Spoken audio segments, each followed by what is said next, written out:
తొందరగా ఒడ్డున పడతాం కదా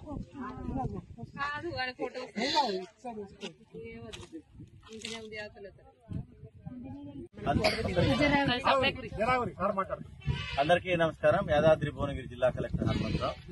ఈ రోజు మనకి ఎదులగూడెం ప్యాక్ సెంటర్ లో ఉన్నాం. మనం నిన్నటి నుంచి ఇన్స్ట్రక్షన్స్ ఇచ్చినా ఎండలు మండిపోతున్నాయి. రైతులందరికీ కూడా చల్లని మంచినీళ్లు రంజన్ తీసుకొచ్చి దానికి ఒక బట్ట కప్పి మంచినీళ్లు తాగించాలని, అదేవిధంగా ఎవరైనా దాతలుంటే కూడా ఎండ బాగా కొడుతుంది. కొన్ని జిల్లాల్లో విన్నాం ఎండవాడ దెబ్బ తగిలి కూడా రైతులు ఇదంతా కూడా మాయిశ్చర్ రావడానికి ఎంత ఎండ లెక్క చేయకుండా నేర్పుతారు. అంతా కూడా మాయిశ్చర్ రావడానికి ఆ ఎండవాడ తగులుతుంది. కాబట్టి ఎవరైనా సరే దాతల ముందుకు వచ్చి మజ్జిగ నీళ్ల మజ్జిగ ఇస్తే ఈ యొక్క ఎండ కాచుకుంటుంది. సో దానికోసం ఇక్కడ అడగగానే మన ఇక్కడ ఇన్ఛార్జ్ అయినటువంటి పెద్ద రైతు వెంకటేష్ తన యొక్క మంచి హృదయంతో ఆయన మొత్తం స్పాన్సర్ చేసి ఈ రోజు అందరికి కూడా రైతులందరికీ కూడా అమాలీలతో సహా మజ్జిగని ఆయన చేస్తున్నాడు, అందరికి కూడా పోస్తున్నాడు.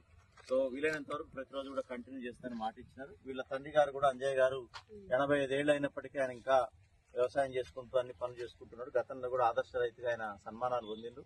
సో ఇట్లాంటి దాతలు ముందుకు రావాలి, రైతులను ఆదుకోవాలని చెప్పేసి ఈ యొక్క సమ్మర్ లో ఎండాకాలం వాళ్ళకి ఒక చల్లని నీడ కావాలా, టెంట్ ఏమని చెప్పినాం. అదేవిధంగా మంచినీళ్లు ఇట్లాంటి మజ్జిగ సౌకర్యం కూడా కల్పించమని చెప్పినాం. సో వెంకటేష్ కి ఈ సందర్భంగా అభినందనలు మీ అందరి చప్పట్ల మధ్య తెలియజేస్తాం.